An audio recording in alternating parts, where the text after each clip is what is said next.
अस्सलामुअलैकुम दोस्तों, मैं हूं बाबर और आप देख रहे हैं बाबर ट्रेन लवर। दोस्तों मैं उम्मीद करता हूं कि आप सब खैरियत से हैं।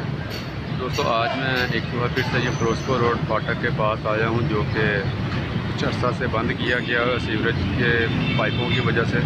यहाँ पे सीवरेज के पाइप डाले जा रहे हैं। तो आज मैं आपको तेज़ गम 7 अप की पासिंग भी दिखाऊँगा, जो कि तकरीबन अपने टाइम से कोई 1.5 पौने 2 घंटे लेट है।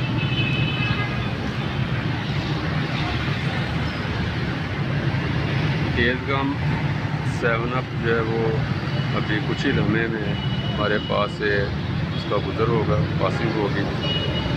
आपने मेरे साथ रहना। आपको वीडियो अच्छी लगे तो आपने कमेंट सेक्शन में मुझे लाजमी बताना है। और आप अगर मेरे चैनल बाबर ट्रेन लवर पर नए हैं तो आप मेरे यूट्यूब चैनल को भी सब्सक्राइब कर लें और उसके साथ आगे बेल आइकन को प्रेस करें, ताकि आपको आने वाली वीडियो का नोटिफिकेशन जो है वो मिल सके।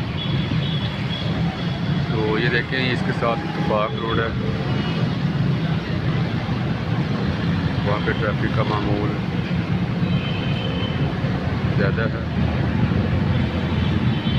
तो दोस्तों तेज़ गम 7 अप जो है वो हमारे सामने विजिबल हो गई है।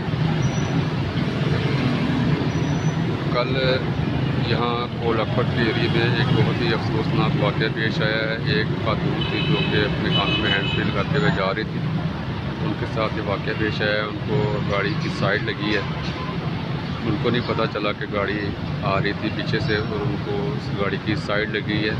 और वो इस वक्त जनरल हॉस्पिटल में जो है वो ज़ेरे इलाज है, लेकिन डॉक्टरों ने जवाब दे दिया हुआ है कि इनका बचना नामुमकिन है।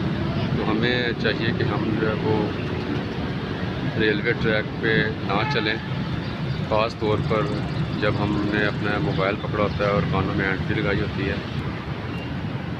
इससे एक बहुत ही बड़े नुकसान का खदशा होता है, लिहाजा हमें एहतियात करनी चाहिए। जी तो दोस्तों तेज़ गम जो है वो हमारे करीब आ गई है।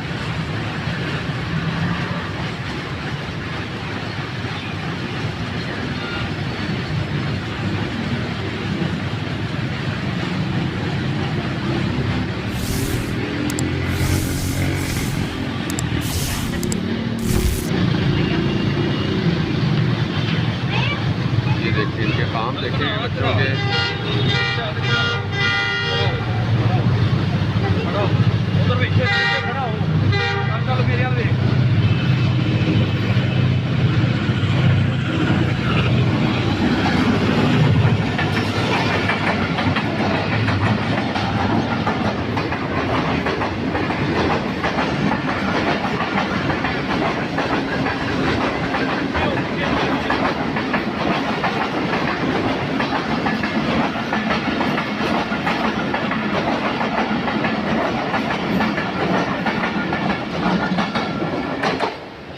तो ये थी तेज़ गम 7 अप, जो कि बहुत ही खूबसूरत ट्रैक साउंड के साथ यहाँ से गुजरी है।